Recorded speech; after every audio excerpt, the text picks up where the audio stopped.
For more than 2 years, China has held 2 Canadians in apparent retaliation for Canada's arrest of a senior Chinese telecom executive. A Beijing court has put analyst and former diplomat Michael Kovrig on trial in Beijing. Kovrig's trial follows an initial hearing in the case of entrepreneur Michael Spavor in China's Dandong last week. Michael Kovrig was arrested in December 2018 with entrepreneur Michael Spavor. The arrest took place days after Huawei Chief Financial Officer Meng Wanzhou was detained in Vancouver, British Columbia. The US wants her extradited to face fraud charges related to her company's dealings with Iran.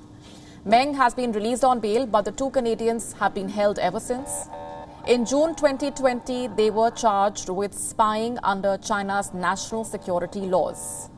Charged affairs of the Canadian Embassy in Beijing, Jim Nicol, was present outside the courtroom.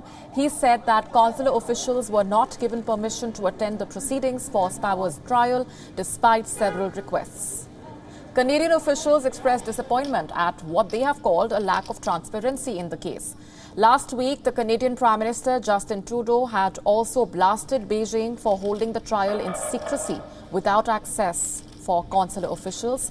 Such cases are almost always predetermined in China. Beijing is seen as using Kovrig and Spavor as leverage to obtain the release of Huawei executive Meng Wanzhou. WION now available in your country. Download the app now. Get all the news on the move.